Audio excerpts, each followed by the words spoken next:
मेरी बहू सख्त गर्मी में भी दरवाजा बंद करके सोती, जबकि मेरा बेटा परदेस में था। हम दोनों के अलावा घर में कोई नहीं होता था। हैरत की बात यह थी कि आधी रात को बहू दरवाजा खोल देती। सुबह उठती तो इसके चेहरे पर दांतों के निशान होते। जो मंजर आज मेरी आंखें देख रही थी, वो नाकाबिल यकीन था। मैं सोच भी नहीं सकती थी कि एक शादीशुदा औरत, जो अपने ही सगे मैं अपने घर के सहन में लेटी, आज भी वो मंजर बहुत हैरानगी से देख रही थी। मेरी बहू कमरे में सो रही थी और गर्मी होने के बावजूद उसने कमरे का दरवाजा बंद कर रखा था। पर मेरा बेटा घर पे मौजूद नहीं था। इतनी गर्मी थी कि मुझे बाहर सहन में भी नींद नहीं आ रही थी। लेकिन मेरी बहू इस गर्मी में भी दरवाजा बंद किए कमरे में मौजूद थी और कमरे से बाहर नहीं आ रही थी। कभी वो हंसती तो कभी किसी से बात करती। कई रातों से यही सब हो रहा था और आज तो बाकायदा मैंने पूरी रात जागते हुए सब कुछ देखा। पूरी रात वो किससे बातें करती रहती थी, जबकि मेरे बेटे की नाइट शिफ्ट होती थी और वो इस मुल्क में था ही नहीं। सुबह मेरी बहू कमरे से बाहर आई तो मुंह हाथ धोने के लिए नलके की तरफ बढ़ी। जब वो सो रही थी तो मेरी नजर इसकी गर्दन पर पड़ी और मेरे कदमों तले से जमीन निकल गई। इसकी गर्दन पर एक निशान था, किसी के दांतों के निशान, जो कि किसी ठेस जैसा निशान लग रहा था। इस निशान का क्या मतलब था, ये मैं भी अच्छी तरह समझती थी और वो खुद भी जानती थी। लेकिन ये कैसे हो सकता था? मेरा बेटा तो इस मुल्क में था ही नहीं, तो फिर ये हरकत किसकी हो सकती थी? मेरी बहू ऐसे रहती थी जैसे शादीशुदा औरत रहती है, जबकि इसका शौहर इसके साथ नहीं था। इन बातों ने मुझे इस कदर परेशान कर रखा था। अपने बेटे की इज्जत की रखवाली मेरी ही जिम्मेदारी थी। लेकिन फिर एक दिन मैंने अपनी बहू के पेट की तरफ गौर से देखा तो इसको देखकर मेरे होश ही उड़ गए, क्योंकि वो, मेरा नाम हाजरा है, मेरा एक ही बेटा था और मैं इससे बहुत मोहब्बत करती थी। लेकिन मेरी 3 बेटियां भी थीं, जिनमें से 2 दूसरे शहर में हॉस्टल में पढ़ती थी और इनके बहुत ज्यादा खर्चे थे। एक बेटी की मैंने किसी तरह शादी तो करवा दी, लेकिन इसका शौहर कोई काम नहीं करता था और मेरे बेटे को मालूम नहीं था कि इसका घर भी मैं ही चला रही थी। मैं अपने घर के खर्चे में से पैसे निकालकर अपनी बेटी को दे देती। क्या करती, माँ थी, ना तो इसे भूखा मरते हुए देख सकती थी। लेकिन ये बात मेरे बेटे को मालूम नहीं थी, वरना वो गुस्सा भी होता और ये भी कहता कि किसको अपनी बेटी दे दी। ये रिश्ता मैंने ही करवाया था और अब भी मैं बहुत पछता रही थी। मेरे बेटे ने कहा कि इसे कोई लड़की पसंद आ गई है और वो इससे शादी करना चाहता है। मैं अपने बेटे की शादी कराने के हक में बिल्कुल भी नहीं थी, क्योंकि ये 3 बहनों का इकलौता भाई था और शादी के बाद तो बड़े बड़े बदल जाते हैं। मैंने इसे कहा कि इसकी जरूरत भी नहीं थी। मेरा ख्याल था कि पहले मेरी बेटियों की पढ़ाई पूरी हो जाए, इनके जहेज बन जाए, फिर इसके बाद इसकी शादी करवा दूंगी। लेकिन मेरे बेटे ने तो शोर डाला। ऐसा दीवाना हुआ कि मैं खुद हैरान हो गई कि अचानक से इसको क्या हुआ है। लेकिन ये बिल्कुल भी अच्छा नहीं हो रहा था। तो इसको शादी का ऐसा शौक चढ़ा था और ऊपर से लड़की भी पसंद कर ली, और अगर ये भी बदल जाता तो फिर हम माँ बेटियां तो सड़क पर ही आ जाती। जब बहू को देखने गई तो मेरा तो दिल और भी बुरा हो गया। सोचा कि इस तरह के बेटे को कोई ऐसी लड़की लेकर दूंगी जो ज्यादा हसीन ना हो, ताकि ये इसके पल्लू से ना बंधा रहे। लेकिन मेरी होने वाली बहू तो बला की हसीन थी, इतनी हसीन कि हाथ लगाने से मैली हो जाए। तो मेरा बेटा पागल इसके मजीद पागल हुआ जा रहा था। वहां पर तो मैंने ऐसी हरकत की कि लड़की वालों की आंखें खुल गईं। मैंने इतना ज्यादा जहेज मांग लिया कि जो इनकी औकात से बाहर था, और सोचा कि अब ये जहेज ना दे पाएंगे तो फिर रिश्ता खुद ही हाथ से निकल जाएगा। जब बेटे ने मुझसे ये बात की तो मैंने कहा कि जहेज की रस्म तो सदियों से चली आ रही है, अगर मैंने मांग लिया तो कौन सा बड़ा गुनाह हो गया। मेरे बेटे ने तो घर सर पर उठा लिया कि अगर इन लोगों ने इनकार कर दिया तो मैं जिंदगी भर आपको माफ नहीं करूंगा, क्योंकि ये सब आपकी वजह से हुआ होगा। कि इनकार तो उन लोगों ने करना था जितना जहेज मैंने मांग लिया था, इनके बस की बात नहीं थी। लेकिन मेरे कदमों तले से जमीन निकल गई जब 2 दिन बाद लड़की वालों के घर से कॉल आई कि जो कुछ भी आपने मांगा है वो हम आप लोगों को जरूर देंगे। शादी की तारीख तय करनी है या हम लोग आपकी तरफ आ जाते हैं। मेरा बेटा तो खुशी से उछल रहा था और मैं हैरान रह गई थी कि इतना जहेज देने पर भी राजी हो गए। खुद पर गुस्सा भी आने लगा कि 2-4 चीजें और बता देती, पर वो लड़की इनकी इकलौती बेटी थी।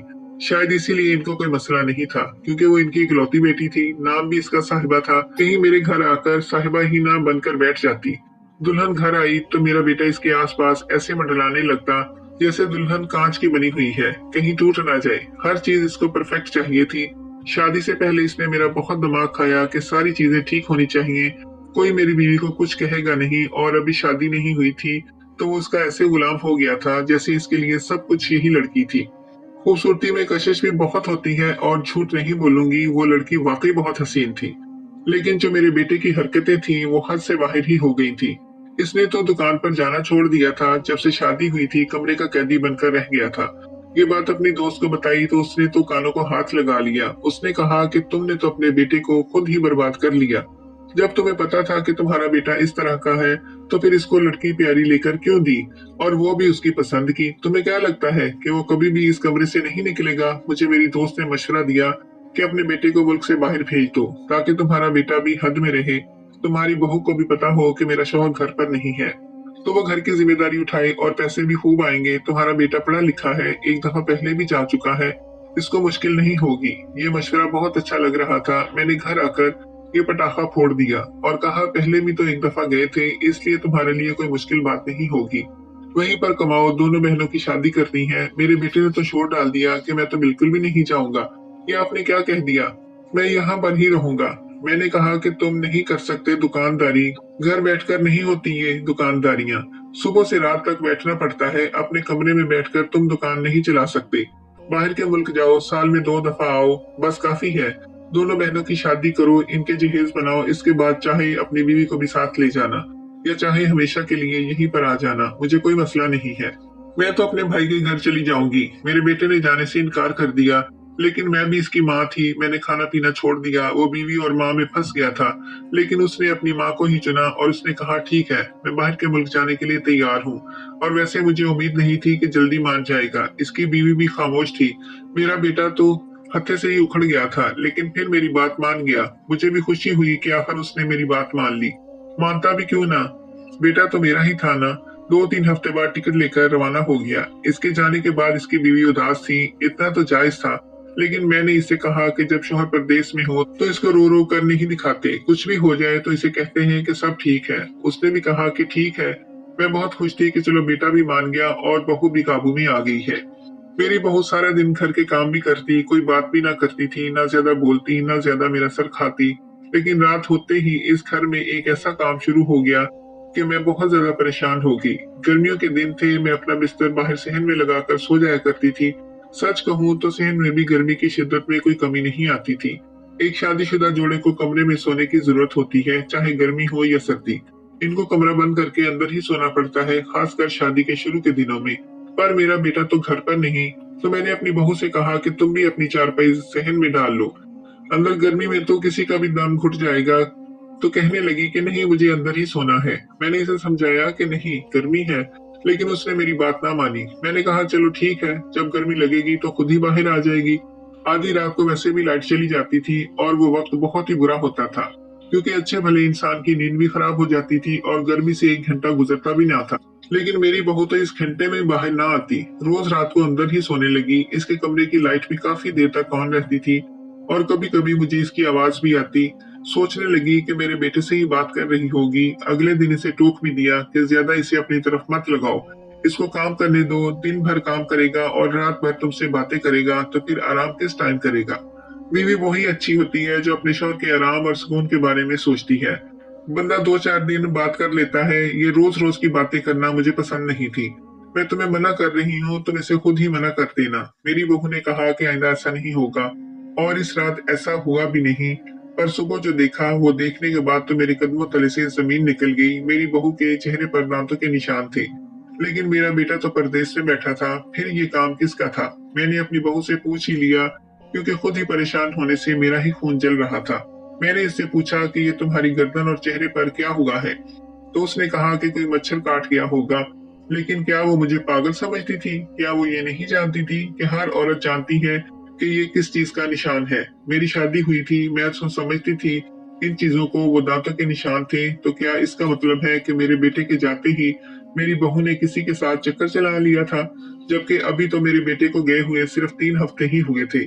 ये किस किस्म की लड़की थी? 3 हफ्ते भी अपने शौहर के बिना नहीं रह सकी। और अगर ऐसा कुछ था तो फिर मुझे क्या करना चाहिए था? क्या मुझे अपने बेटे को बताना चाहिए था कि इसकी बीवी बदकिरदार लड़की है? लेकिन ये मैं कैसे कह सकती थी? मुझे इसके लिए सबूत की जरूरत थी। इसीलिए शायद वो गर्मी में भी अपने कमरे में ही सो जाया करती थी। मैंने अपनी बहू से कहा कि कल से तुम भी बाहर सोया करोगी। उसने कहा कि बाहर नहीं सो सकती, मुझे नींद नहीं आती, ऐसे लगता है कि जैसे कोई देख रहा है। मैंने इसे कहा कि मैं तुम्हारे साथ ही होंगी, डरने की जरूरत नहीं है। बड़ी मुश्किल से मैंने इसकी चारपाई अपनी चारपाई के साथ डलवा ही ली और इसको कहा कि सो जाओ। मैंने इस पर इतना दबाव डाला कि वो भी आकर बाहर लेट गई। लेकिन जब आधी रात हुई तो मेरे कदमों तले से जमीन निकल गई, क्योंकि मेरी बहू चारपाई पर नहीं थी। वो अपने कमरे में जाकर सो चुकी थी और इसके हंसने की आवाजें आ रही थी। कमरे की लाइट भी ऑन थी। अगले दिन अपने बेटे को कॉल की और बातों बातों में इशारा करने की कोशिश की, और मैं हैरान थी कि मेरे इशारों को वो समझ नहीं रहा था। मैंने इसे एक झूठी कहानी भी सुनाई कि एक लड़की थी जिसका शौहर मुल्क से बाहर था और पीछे उसने किसी और से चक्कर चला लिया। तो कहने लगा कि कैसे कैसे लोग होते हैं इस दुनिया में। खैर, अल्लाह सब पर रहम करे। वो मेरी किसी बात में संजीदा नहीं लग रहा था। मैंने फिर इसकी बीवी की 2 से 4 बुराइयां की, तो उसने इस पर भी बुरा ना मनाया। उसका कहना था कि कोई बात नहीं, जैसे अपनी बेटी को डांट लेती हैं, समझा लेती हैं, इससे भी गलती हो जाती है, वैसे ही इससे भी तो थोड़ी गलती हो गई होगी। अगर आप इसको बेटी समझती हैं तो माफ कर दें, और अगर फिर भी आपने कुछ कहना है तो कहें, मुझे कोई फर्क नहीं पड़ता। बेशक इसको डांटे, माँ की तरह समझाएं। आप इसकी माँ ही तो हैं, वो आपकी बात का बुरा भी नहीं मनाएगी। मेरे बेटे ने एक दफा भी नहीं कहा कि तुम्हारी याद आ रही है, यहाँ पे खाना अच्छा नहीं है। वो पहले एक दफा परदेश गया था, सिर्फ 3 माह के लिए गया था, और 3 माह में ही इतना तंग हो गया कि 1 माह इसका और रहता था, लेकिन वो वापस आ गया था। इस बार तो कोई बात ही नहीं थी। मुतमईन लग रहा था कि जैसे कुछ हुआ ही नहीं, कि जैसे दूसरी गली में ही बैठा है। शायद इसे आदत हो गई थी, लेकिन इसकी बीवी पीछे क्या कर रही थी समझ से बाहर था। सबूत के बिना कुछ बता भी नहीं सकती थी। मैं पहले ही इसके खिलाफ थी।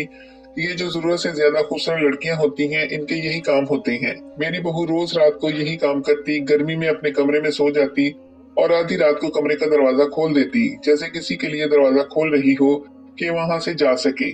एक दिन कुछ बहुत ही अजीब हुआ। अचानक से मेरी आंख खुली। मैंने किसी को बहू के कमरे से बाहर निकलते देखा। जाहिर है वो कोई शख्स था। मैंने शोर मचा दिया, लेकिन इस शख्स ने भी मुझे देख लिया। अंधेरे की वजह से मुझे इसकी शक्ल नजर नहीं आई, लेकिन इतना जरूर जानती थी कि वो कोई मर्द ही था, और वो भी कोई जवान लड़का जो बहुत दुबला पतला था। मैंने शोर मचा दिया, लेकिन वो शख्स वहां से भाग गया। हमारे साथ वाले घर में हमारे पड़ोसी रहते थे, जो हमें 15-20 सालों से जानते थे। इनके जवान बेटे थे। इनको जब शोर सुनाई दिया तो वो मदद को आ गए। उन्होंने यही कहा कि शायद कोई चोर आया होगा, लेकिन आपके शोर मचाने की वजह से भाग गया है। हमने सारी चीजें चेक कर ली, घर में से कोई भी चीज गायब नहीं थी। मैं जानती थी कि वो चोर नहीं था, वो मेरी बहू का आशिक था। अब तो मैंने ये बात अपने बेटे को बताना अपना फर्ज समझा, क्योंकि ये मेरा आंखों देखा था।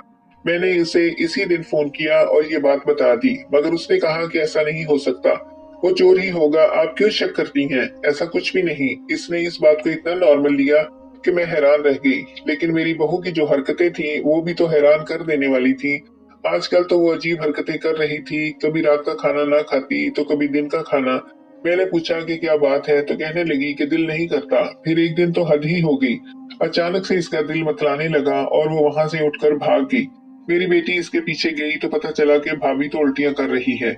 अब शादी के बाद औरत उल्टी क्यों करती है ये तो सभी जानते हैं, लेकिन ऐसी कोई बात नहीं थी। इस बात का मुझे यकीन था। मेरे बेटे के जाने से पहले मेरी बहू तो उम्मीद से नहीं थी, और ना ही उम्मीद का कोई इम्कान था।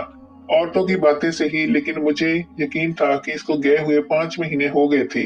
अगर इस वक्त से ही मेरी बहू को उम्मीद मिली होती तो अभी तक तो इसे 5 महीने का हमल होना चाहिए था।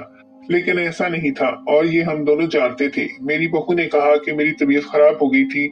मैंने भी इस बात पर ध्यान ना दिया कि कुछ उल्टा सीधा खा लिया होगा। लेकिन जब 2-4 महीने और गुजर गए, मेरा बेटा बाहर से पैसे तो भेजता था, लेकिन बहुत ही कम।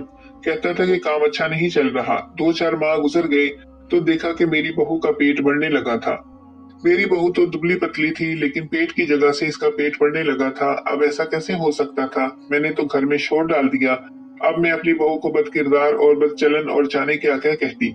बात बात पर डांटती रहती कि बेटे के जाने के बाद हाथ से निकल गई है, लेकिन वो मेरी किसी बात का बुरा नहीं मनाती। पलट कर मुझे जवाब भी नहीं देती थी। तो मैं इस खामोशी को इसका ढीठपन समझती थी। मेरी बहू का किसी के साथ चक्कर चल रहा था। वो इस शख्स को घर में बुलाती थी और अब इसके बच्चे की माँ बनने वाली थी। अब तो हद ही हो गई। मैंने सोच लिया इसको मुझे रंगे हाथों पकड़ना होगा और फिर ये बात अपने बेटे को बता दूंगी। एक रात में उठी और अपनी बहू के कमरे के बाहर जाकर खड़ी हो गई। मैंने देखा कि अंदर से आवाजें आ रही थी। हंस हंस कर किसी से बातें कर रही थी, किसी को जान जानू कह रही थी। मैंने एक झटके से दरवाजा खोल दिया, लेकिन सामने का मंजर देखकर मेरे कदमों तले से जमीन निकल गई। मैंने अपने सर पर हाथ रख लिया और फौरन ही वापस पलट गई। मैंने जो देखा इस पर मुझे यकीन नहीं आ रहा था। मेरी बहू के कमरे में एक आदमी मौजूद था। मेरी बहू इससे हंस-हंस कर बातें कर रही थी। इसका हाथ थामे उसके कंधे पर सर रखे बैठी थी। वो मेरी बहू के लिए तोहफे भी लाया था, जिसमें बच्चे के कपड़े मौजूद थे, जिन कपड़ों को वो देखकर खुश हो रहे थे और हंस रहे थे। जैसे ये कह रहे हों कि हमारे आने वाले बच्चे के लिए हम शॉपिंग कर रहे हैं। कितनी खुशी की बात है, लेकिन वो शख्स कोई और नहीं बल्कि मेरा अपना ही बेटा था। और वो पाकिस्तान में कैसे हो सकता था, जबकि सुबह ही मेरी इससे बात हुई थी और उसने कहा था कि मैं दुबई में हूँ और यहाँ पर बहुत गर्मी है।